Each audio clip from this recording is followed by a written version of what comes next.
Bienvenidas, bienvenidos. Esto es Cuadrando la Caja, un espacio para debatir desde el socialismo sobre los temas económicos que más preocupan y ocupan a nuestro país.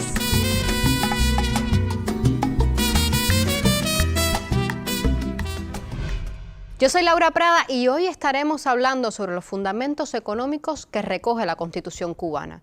¿Qué marco establece para el desempeño y las transformaciones de la economía? ¿Cuál y por qué es el papel que se le otorga al Estado? ¿Qué implica que los actores económicos tengan similares condiciones? ¿Por qué es la empresa estatal socialista el sujeto principal de nuestra economía? Para responder estas y otras interrogantes, nos acompañan la doctora en Ciencias Joana Odriozola, ella es viceministra de Economía y Planificación, diputada de la Asamblea Nacional del Poder Popular y miembro de la Comisión Redactora de nuestra Constitución. Bienvenida. Gracias, buenas tardes. Igualmente nos acompaña el doctor en Ciencias Ayuban Gutiérrez, él es profesor de la Facultad de Economía de la Universidad de La Habana, le doy la bienvenida. Gracias. Y la profesora y doctora en Ciencias Marta Moreno Cruz, ella es decana de la Facultad de Derecho y fue asesora de la Comisión Redactora de la Constitución, le doy la bienvenida. Muchísimas gracias. Bienvenidos los tres al programa y con algunas de estas interrogantes ya sobre la mesa iniciamos el programa de hoy. La Constitución es la ley primera, pero sienta bases. Es deber del resto de las normas en su jerarquía, leyes, decretos leyes, decretos, reglamentos, etcétera, ejecutar el dictado de la ley. Y es muy positivo que todos los principios relativos al modelo económico, a nuestro sistema económico, estén en la Constitución, porque pueden ser defendidos. ¿Es muy complicado? Sí, pero está la posibilidad. Y si está la posibilidad, entonces en algún momento se podrá hacer y llevar a la práctica.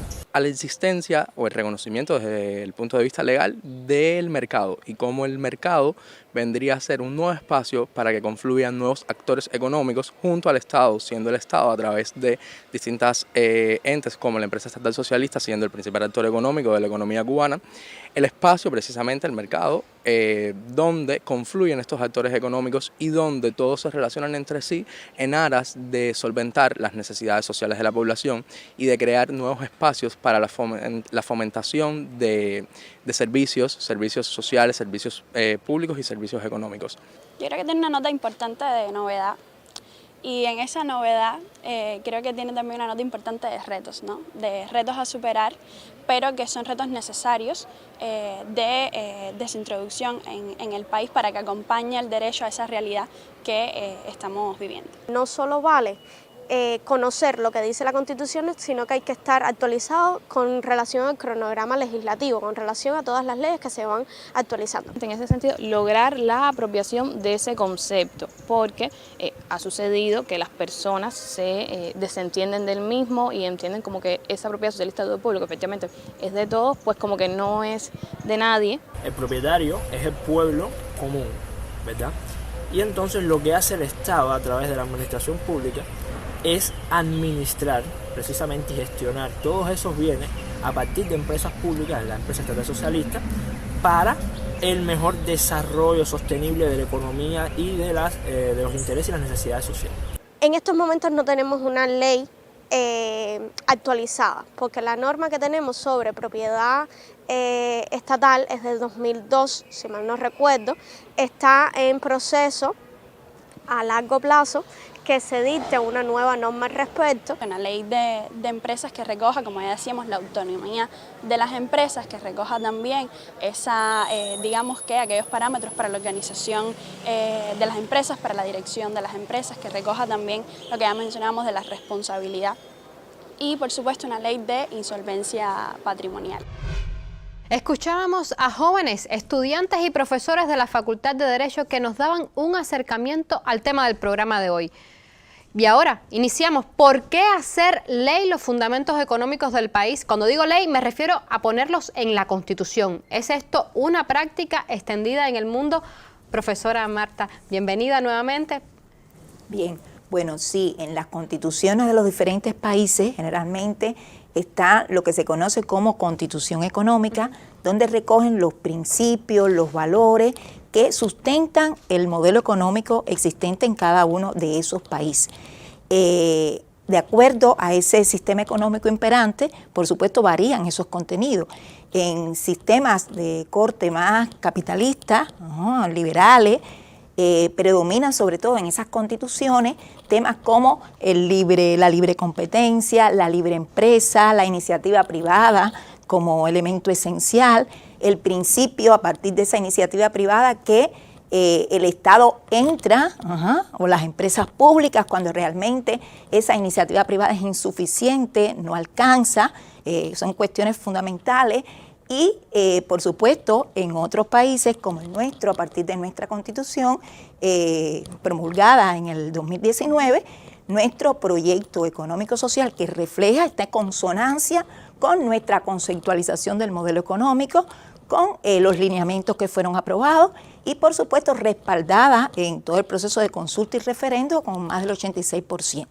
En esta Constitución se define nuestro proyecto económico-social, nuestros principios, nuestros valores y fundamentalmente ahí se recalca como contenido básico la propiedad socialista de todo el pueblo sobre los medios fundamentales de producción y la dirección planificada de la economía como elementos fundamentales, aunque también se introducen de manera novedosa a partir de las transformaciones de este modelo económico, cuestiones como el reconocimiento del mercado, pero controlado a través de la planificación.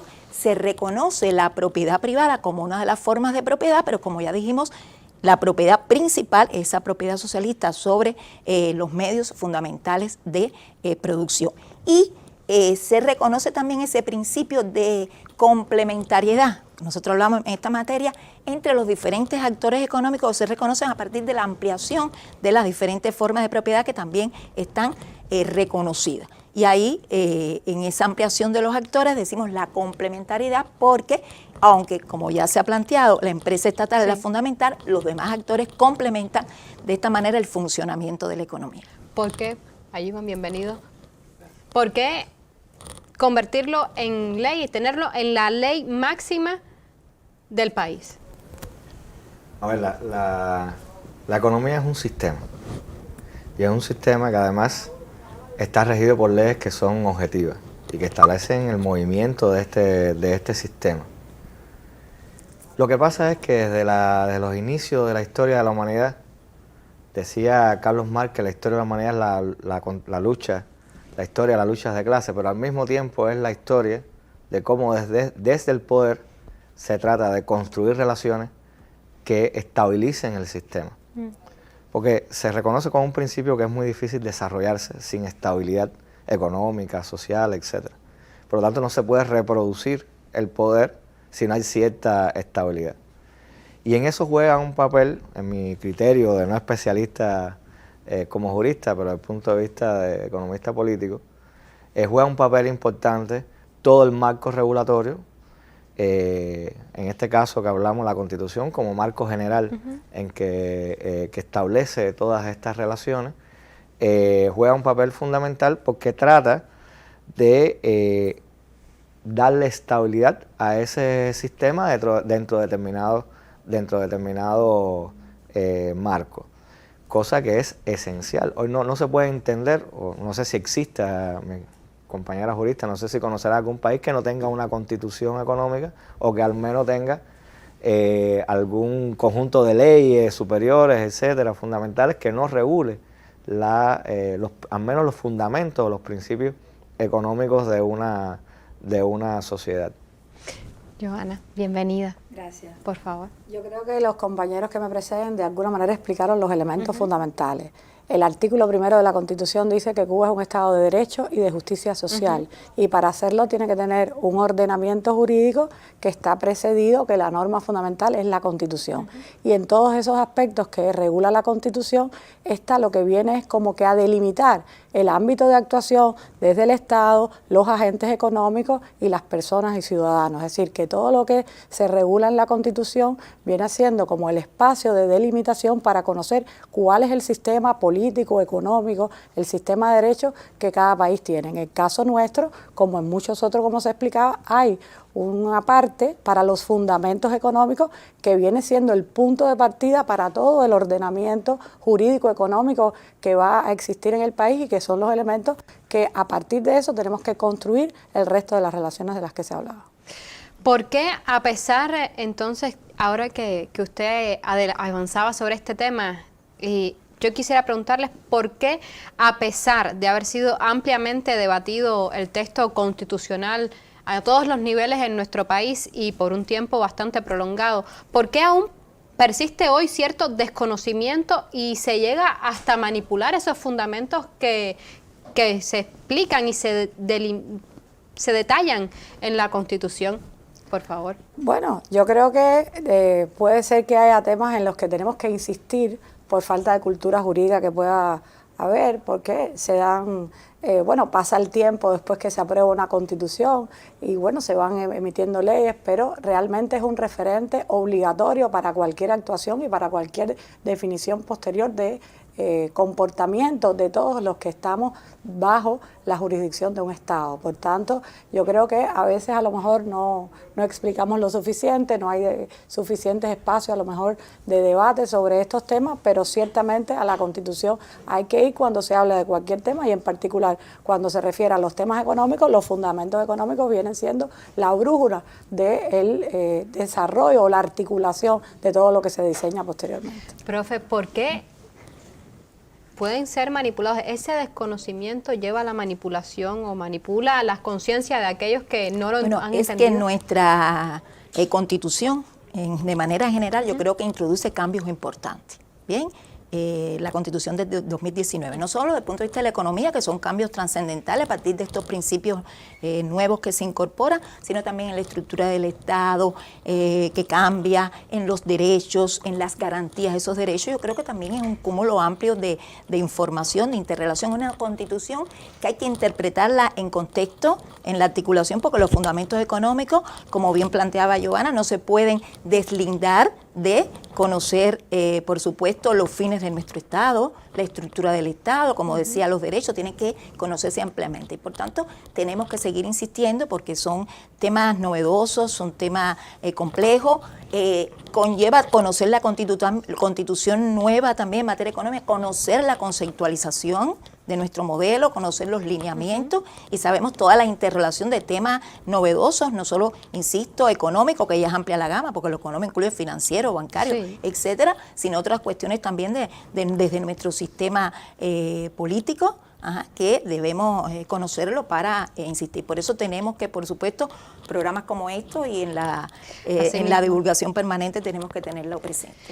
Hace unos programas atrás comentábamos el hecho de que existe hoy un debate manipulado de que lo estatal es malo y lo privado es excelente. Pero ¿por qué en Cuba se define la empresa estatal como un sujeto principal y al pueblo como propietario de los principales medios de producción? Profe. Sí, a ver, hay un fundamento económico detrás de eso que no deja de ser debatido. Y no deja de ser un espacio de debate y de contradicción y de contradicciones fuera y dentro de Cuba. Pero yo quisiera decir algo de lo que anteriormente usted había preguntado y habían hablado las dos compañeras. Nosotros estamos en un periodo de transición. Eso significa que estamos en un periodo donde hay un nivel alto de contradicciones en todos los sentidos, económica, social. Pero significa que estamos en un proceso de cambio y de cambio permanente. Por lo tanto, es lógico que algo que usted escriba en un lugar, ya sea en un documento político, ya sea en un documento, en una constitución, que es también un documento político, o en cualquier lugar, es algo que tiene el riesgo de entrar en contradicción con la dinámica del movimiento de la sociedad, porque es una sociedad que está en cambio, además es la propia definición del periodo de tránsito. Ahora, por supuesto, en esa dinámica y en esas contradicciones está el tema de la propiedad. Siempre hemos defendido, y por eso yo creo que en este capítulo, en este título, es tan importante el tema de la propiedad, porque se plantea, o nosotros planteamos, defendemos que la propiedad es la esencia del fenómeno económico. Es a partir de ese régimen de propiedad que se articula todo el conjunto de las relaciones sociales. No vamos a entrar en mucha disquisición sobre la propiedad, pero tiene esas características. Y por supuesto, eso va a entrar en un conflicto que además tiene raíces también históricas, de experiencias históricas en el socialismo, o las experiencias de transición socialista, y también fuera del socialismo. Ahora, yo siempre digo esto, hay experiencias de empresas estatales que han sido exitosas dentro del socialismo y fuera del socialismo. En Cuba tenemos los ejemplos concretos. En Cuba existen empresas estatales que son exitosas, pero fuera de Cuba también, es decir, dentro del capitalismo hay empresas estatales que también son muy exitosas, incluso en países donde por su discurso pareciera que no existiría el Estado dentro de la economía, como en los propios Estados Unidos, en Alemania, etc. Entonces, yo creo que este es un tema que tiene esa amplitud de enfoque y de debate. Vamos a dejar esto sobre la mesa. Vamos a seguir escuchando lo que los jóvenes en la Universidad de La Habana nos compartían acerca de los fundamentos económicos contemplados en nuestra Constitución. Dejamos esta pregunta sobre la mesa y ya regresamos. El abanico de intervención del Estado en la economía va a ser en cualquier esfera. Incluso pueden haber esferas que se reserven solamente para la intervención estatal. Una serie de sectores priorizados por la política del Estado, por la voluntad política del Estado, y es que en esos sectores priorizados por el sistema que defendemos, es el Estado el que desempeña el rol trascendental en esto. No significa ello que la gestión privada no pueda participar de esto, sino que hay un mayor valor, una mayor cuantía hacia esa gestión estatal. Sin embargo, la gestión privada también tiene su espacio y confluyen los distintos actores económicos, tanto privados como, como de la gestión estatal, en los diferentes espacios. ¿Qué implica esto? La propiedad pública, las empresas estatales, las empresas públicas, tienen dos fines muy bien definidos. Uno primero, como empresa, tienen que reportar beneficios, tienen que lograr utilidades. Y otras tienen un fin social, que no es el mismo fin social de la propiedad, sino la satisfacción del interés público para el cual fueron creadas. Porque al ser empresas que son creadas con el patrimonio estatal, tienen no solamente que generar lucro, sino además servir a los ciudadanos. Caso contrario, las empresas privadas, que si bien es cierto, tienen esa función social que tiene toda la propiedad, que no puede ser el individualismo egoísta muy encarnado, tienen como fin esencial el lucro, la ganancia. Y precisamente la intervención del Estado es otra de las particularidades de nuestro modelo económico. Una arista sería actuando como empresario, y tenemos también la intervención del Estado desde el punto de vista en que le permite regular la economía. Aquí podríamos recalcar, por ejemplo, el papel que juegan como sectores priorizados la inversión extranjera y las actividades de ciencia, tecnología e innovación. El Estado tiene determinadas funciones y la empresa va a tener otras, porque a las empresas se les reconoce una personalidad jurídica a la del Estado. Debe quedar bien establecido cuáles son los bienes sobre los que el Estado va a tener plena disposición y cuáles son estos bienes que tienen una especial protección por su uso general para todo el pueblo. Incluso la Constitución de 2019 ya deja enmarcado cuáles son algunos de estos bienes. Antes de escuchar a los jóvenes de la Universidad de La Habana, de la Facultad de Derecho, dejábamos sobre la mesa el tema del debate sobre el debate manipulado, sobre que lo estatal, la propiedad estatal es mala y lo bueno es la propiedad privada. Profe, y luego usted, Joana. A ver, decías que nuestra propiedad fundamental es la propiedad socialista sobre los medios de producción. Esto fue muy discutido en el debate de la Constitución, y también para los juristas sigue siendo discutible, porque hablamos de una propiedad socialista. ¿Quién es el titular? Bueno, el titular son todos los ciudadanos cubanos, y está el Estado representando esa propiedad que responde a todo el pueblo, como se dice. Pero para eso, yo creo embanarlo, es por eso que el Estado, en ese proceso de descentralización funcional, crea empresas estatales o públicas que se denominan también en otros países para realmente llevar a cabo la administración de esos bienes de propiedad estatal socialista. Que el artículo bien plantea sobre los medios fundamentales de producción. Yo siempre digo, en la conceptualización está reflejado, no se definió el alcance de los medios fundamentales de producción, pero por eso decimos que el Estado puede estar presente, o sea, a través de su empresa estatal en cualquiera de las esferas, lo que no significa que esos bienes también puedan ser gestionados por otras personas naturales o jurídicas que no sean personas jurídicas estatales. Pero esta es la esencia discutida de esa propiedad socialista y el rol entonces por eso que tiene la empresa estatal de ser el sujeto principal, como bien es la propiedad socialista sobre los medios de producción, la propiedad fundamental definida en nuestra Constitución económica. Johanna. Sí, bueno, tú hablabas de manipulación y yo comparto esa idea que además viene de una concepción, digamos, hegemónica de otras latitudes de presentar esa propiedad privada como digamos, lo esencial, lo más importante, lo que es solamente eficiente.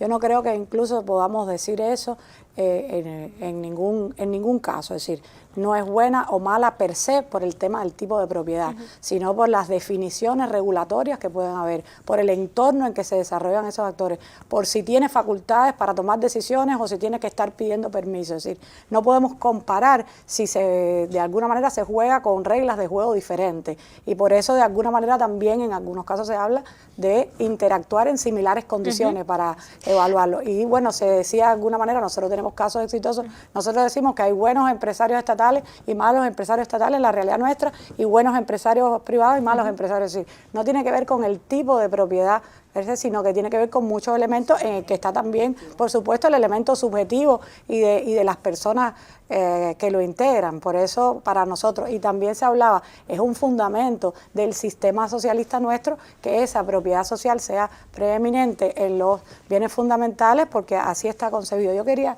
llamar la atención que cuando las primeras versiones de la Constitución, el primer artículo del título de fundamentos hablaba de el sistema socialista, y hubo muchos criterios que decían no hay que cambiarlo por un sistema socialista, porque era el nuestro propio, con las características que tiene y que no tiene por qué ser igual en todos los lugares o los países que así se autodenominan, pero que en el caso nuestro tiene los fundamentos comunes de cualquier sistema y las particularidades del caso cubano.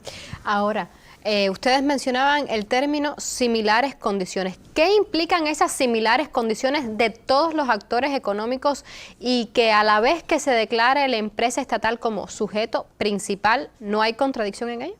No, bueno, no tiene por qué existir contradicción, porque lo que se definió en ese artículo 22 constitucional es que los diferentes actores económicos que responden a las distintas formas de propiedad que están conceptualizadas tendrían un tratamiento similar. Fíjense, dice condiciones similares. Yo siempre digo que no son iguales, porque no son iguales, porque también tenemos una empresa estatal que es la prioritaria, una propiedad que es la prioritaria, pero sí realmente la fundamentación y la intención importante es el reconocimiento de todos esos actores, el papel de todos ellos en la economía nacional y ese trato paritario, como nosotros decimos, condiciones similares para que me entiendan mejor, significa, como yo siempre digo, en cada una de las esferas de actuación de ellos, otorgarles similares facultades, similares obligaciones legales, para que realmente todos puedan aportar desde su esfera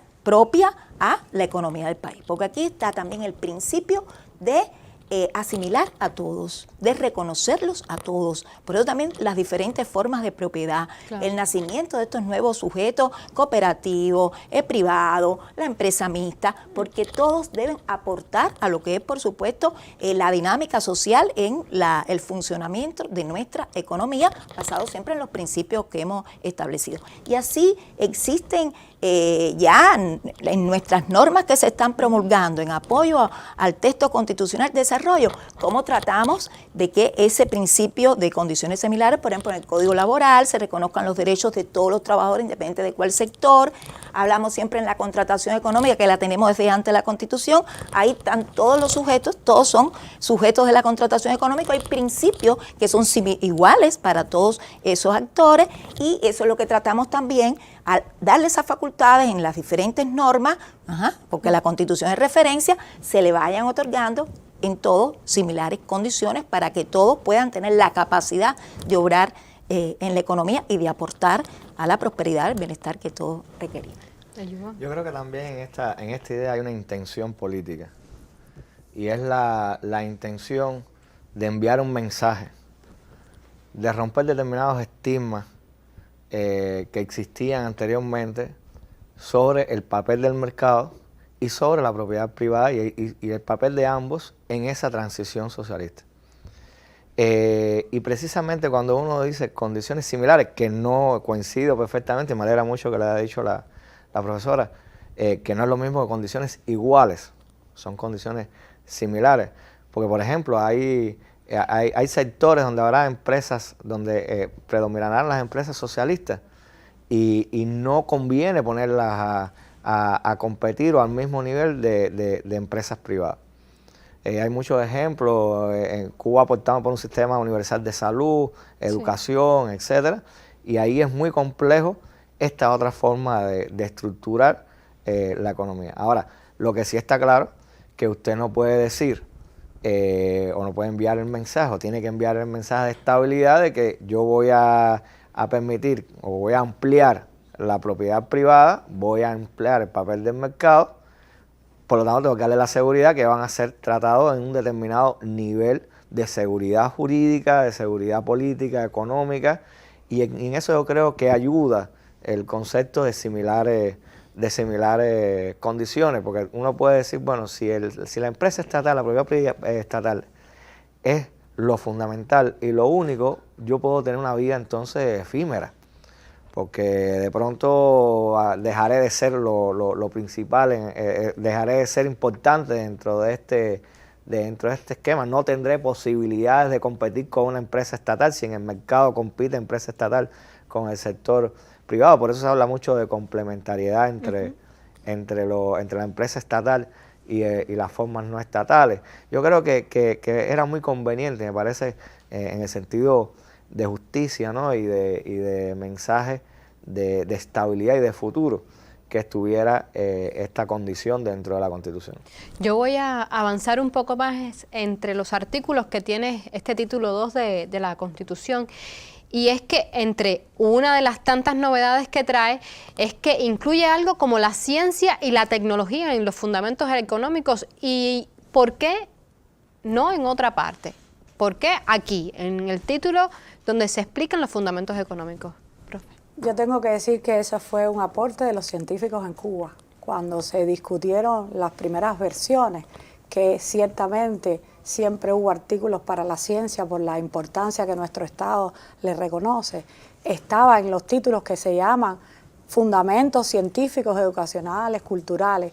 Y en una de las reuniones en la Academia de Ciencias había una propuesta muy consensuada de que el aporte de la ciencia es tan trascendental para el desarrollo económico de un país con las características nuestras, que tiene pocos recursos naturales, que ha empleado tanto en la instrucción de las personas, en la educación, que le ha realmente evaluado la ciencia como un pilar fundamental del sistema, que era importante por los mensajes que emitía, incorporar el artículo de la ciencia como un fundamento económico más. Y yo creo que la vida nos ha estado dando la razón. Creo que las vacunas nuestras, los resultados que tiene y todo lo que incluso podemos hacer en esta nueva era que se habla de Industrias 4.0 y el papel que puede tener la ciencia hoy en día, con las características de un país como el nuestro, ciertamente la importancia entonces de que la ciencia esté como un elemento crucial dentro de los fundamentos económicos. Pero además de la ciencia, también está contemplada la inversión extranjera, profe. Sí, también. Y yo decía, cuando muy bien Giovanna, y esa anécdota es interesante,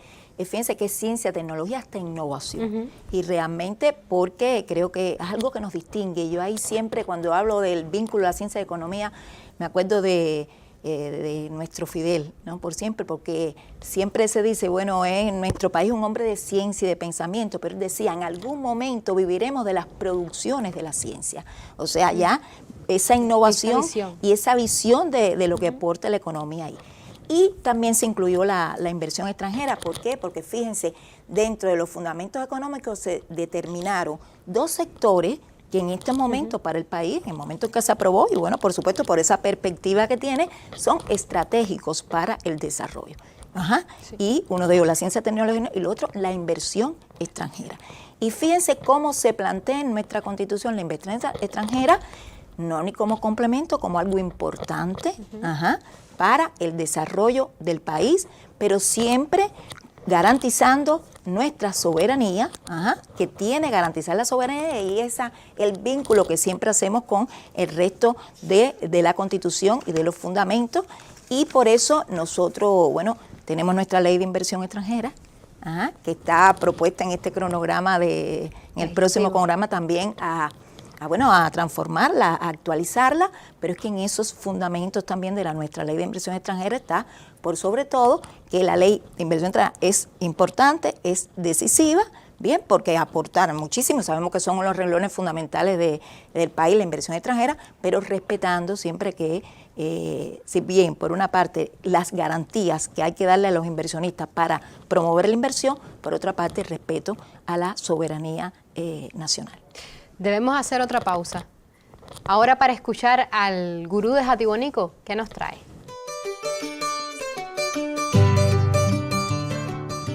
Dentro de la economía es nuestra empresa estatal el sujeto principal, la de mayor jerarquía.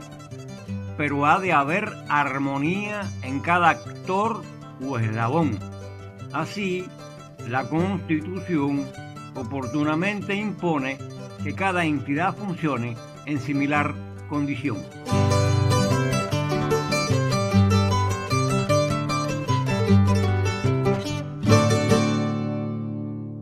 Sabemos que no basta con que algo esté en la Constitución o en ley para que se realice lo que se proclama. En el caso de nuestra economía, ¿qué faltaría para el cumplimiento de lo que allí se establece? Profe, que usted se había quedado la vez anterior. Bueno, es un reto grande teniendo a dos juristas tan destacadas. Yo pienso que lo más importante hoy, el reto más grande, yo lo vería como un reto, el reto más grande que tiene hoy ese título de la Constitución es realmente convertirlo en fundamentos reales de nuestro proceso de construcción de socialismo. Por lo tanto, hay que hacerlo efectivo, hay que cumplirlo. Y porque además creo que ahí se plantean cosas que eran necesarias para el desarrollo del país y para que el país siguiera avanzando en las condiciones que hoy tenemos.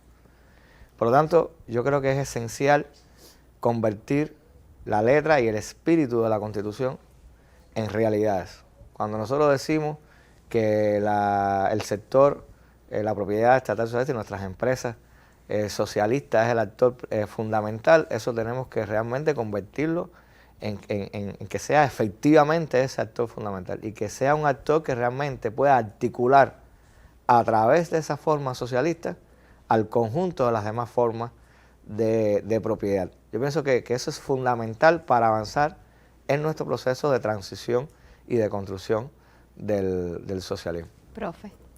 Bueno, yo creo que faltan muchas cosas. Como tú decías, no porque las cuestiones o los aspectos estén normados en la Constitución, la ley se cumplen. Pero antes de eso, yo creo que hay elementos importantes que tienen que ver con equilibrios macroeconómicos y con determinadas decisiones de política económica en las que se trabaja hoy, que son esenciales para que también muchas de las cuestiones que podamos regular se puedan eficazmente dar, porque de lo contrario se pueden estar tomando medidas que si hay otros elementos de que, como explicaba Iván, como sistema no funciona, entonces no se verán cumplidas lo que estamos regulando. Yo creo que ese es un elemento importante. Pero también hay cuestiones que dependen de muchos otros aspectos. Por ejemplo, hay un fundamento importante en el caso nuestro que es la participación de los trabajadores en el proceso de planificación, pero también de control y de gestión. Y eso no se logra porque esté en la Constitución o porque lo desarrollemos en una norma. Eso se logra a partir de un movimiento general, de una concientización, de una apropiación de que eso es importante, que identifica a nuestro sistema económico, es parte de la democracia socialista, la participación, que no solo es política, sino también es en las decisiones económicas, en una propiedad que es socialista. O sea, esos son elementos que identifican a nuestro sistema y que es importante que avancemos, porque realmente Hoy no estamos satisfechos, la participación que existe se da a veces en marcos muy formales y no es la que realmente está concebida en la Constitución. Por tanto, hay muchas cosas todavía por hacer. Profe. A ver, bueno, la Constitución primero también es ley de leyes, requiere, y nosotros siempre decimos, bueno, nuestra profesores los constitucionalistas, que es una ley de mínimos y de máximos también. De mínimos porque requiere un complemento de otras normativas para que se pueda aplicar, y de máximos porque sí establece límites que no pueden ser violados. O sea, esa preceptiva constitucional que va a desarrollar la Constitución no puede violar a partir del principio de supremacía constitucional lo que está definido, bien, normado en la misma. Por tanto, una de las cuestiones que falta, por supuesto, y en materia económica, es el complemento con otras leyes de toda esta preceptiva constitucional, que algunos son principios que requieren. Por ejemplo, ¿qué Por leyes? ejemplo, mire, cuando hablamos de la propiedad socialista de todo el pueblo, que no pudimos desarrollar porque existen diferentes bienes que integran esa propiedad socialista de todo el pueblo, tiene que haber una ley, que es la que también está del patrimonio estatal, que establezca como es también todo ese proceso de administración, de gestión, de transferencia de esos bienes de propiedad estatal en relación con otras empresas estatales y con otros actores de la economía. Eso, por ejemplo, hay que normarlo. Tenemos que poco a poco ir transitando a una regulación sobre la organización y funcionamiento de los diferentes actores que están definidos a partir de las diferentes formas de propiedad. Eso es otro reto. Son cuestiones complejas, pero tenemos que ir organizando. Los estudiantes hablan de una ley de insolvencia patrimonial. ¿Por qué? Porque nuestra Constitución dice que las empresas responden con su patrimonio. Antes decía que respondían con sus recursos financieros, ahora responden hasta con su patrimonio. Bueno, ¿cómo lograr eso? Pero bueno, es todo un reto que en el orden normativo tenemos en esta materia. Pero hay otros retos que no son solo normativos, que Joana bien se refería y que tienen que ver, por supuesto, con el diseño de nuestro sistema empresarial, como decía, con cuestiones propiamente económicas, por ejemplo, la responsabilidad social que están y que es algo tan consustancial a nuestro sistema, que todos los actores tienen que ser responsables. La responsabilidad social está fundamentalmente a lo interno de la organización, con los propios, en las propias relaciones laborales, en las propias obligaciones legales que tiene con la organización, y también está en relación con la comunidad, en relación con los otros actores económicos, en relación con el medio ambiente. Es un tema muy propio también de nuestro modelo, de nuestro sistema, y que tenemos que ir potenciando. Son muchísimas cosas, no solo jurídicas, sino también desde el punto de vista del diseño económico, pero los retos están ahí. Ya adelantaba algo de lo que les iba a preguntar. Desde la economía y desde el derecho, ¿qué más pudiera añadirse, modificarse o hasta implementarse mejor? Usted ya hablaba qué leyes, sobre algunas de las leyes que deberían complementarlo, pero de lo que ya existe, ¿qué se pudiera transformar? ¿Qué se pudiera mejorar? Yo creo que en general el ordenamiento jurídico nuestro está sometido a una evaluación a partir de la Constitución y las nuevas regulaciones, ¿no? La profesora Marta se refería ahorita que nosotros, por ejemplo, tenemos una ley de inversión extranjera y, sin embargo, estamos evaluando que pueda ser actualizada. Tenemos determinadas normativas sobre la empresa estatal y hoy estamos hablando de una ley de empresa, hoy estamos hablando de que tenemos dos tipos de normas para las cooperativas y pudiera hablarse de una sola ley de cooperativas. Es decir, hoy hay una serie de regulaciones que existen, pero que tienen que ser actualizadas a raíz de las transformaciones que se acometen como parte de la actualización de nuestro modelo y de las regulaciones que tenemos desde el punto de vista constitucional. Profe. A ver, quizás no tanto desde el punto de vista jurídico de la Constitución, pero yo sí creo que hay determinados elementos fundamentales que aparecen, por supuesto, en el texto constitucional y que hoy todavía son debates públicos y sobre los cuales yo creo que todavía hay que seguir debatiendo, valga la redundancia, hay que seguir analizando y estudiando cómo llevarlo de manera armónica con lo que establece la Constitución, y no solo con lo que establece la Constitución, porque la Constitución es resultado de un proceso que realmente empezó en el 2011, con los lineamientos. Es decir, antes de la Constitución se hizo varios procesos, recuerdo los lineamientos, la conceptualización, incluso que se discutieron mucho con el pueblo, y que muchas de esas cosas que hoy están en la Constitución, antes de llegar a la Constitución, tuvieron determinados consensos sociales. También por eso hay que defenderla más, pienso yo, Pero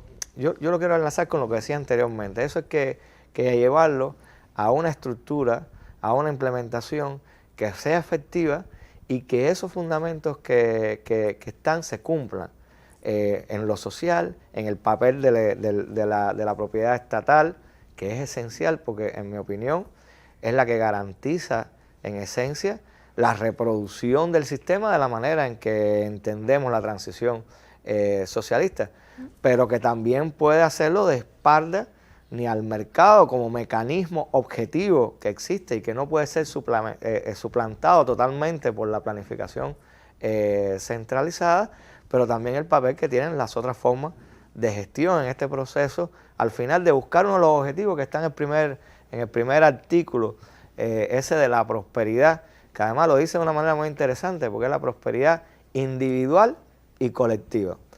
Porque si hablamos de socialismo, estamos hablando del bien común, es decir, estamos hablando de algo que es para todos, y algo que es para todos, pero que en ese desarrollo del todo no puede tampoco de alguna manera disminuir la importancia que tiene el elemento individual. Y eso, el artículo primero, si más no me equivoco, de la Constitución, que lo establece incluso como yo lo diría algo así como los objetivos del Estado socialista. Uno de ellos es ese.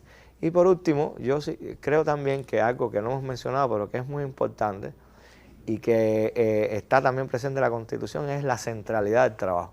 Es decir, la importancia que se le da al trabajo en la Constitución. Por lo tanto, es un deber del Estado garantizar que las personas, que los cubanos tengamos la manera de encontrar realización a través del trabajo. Eso evidentemente lo decía uno de los muchachos de la profe en las entrevistas. Yo recuerdo que además fueron una de las cosas que más se discutió por lo menos en la universidad, cuando se discutió la Constitución, es que hay muchas cosas que, aunque se redacten en forma presente, en realidad es un proceso. La Constitución no se hace para un momento, para un año. Pero creo que eso es algo también que es fundamental. Incluso se ha hablado en algún momento de modificar el código de trabajo, y que tiene que ver mucho con el tema de la participación efectiva del trabajador. Porque para que sea socialista en la empresa, no solo tiene que aportar a toda la sociedad, no solo tiene que participar el trabajador de los beneficios de esa empresa, de la riqueza que genera la empresa, sino participar en ese proceso. Gracias, profe, por ese resumen tan condensado. Así ponemos punto final a este programa. Les doy las gracias por haber participado. Aquí en Cuadrando la Caja indagamos en los problemas, propusimos soluciones, porque no basta con interpretar, también es necesario transformar. Así estaremos cada vez un poco más cerca de lograr cuadrar la caja de la economía cubana. Hasta la próxima. Cubanos y el Timbirichi, levanta tu economía. No te olvides que un buen día naciste sin Timbirichi. Sin Timbirichi. No olvides al barrio.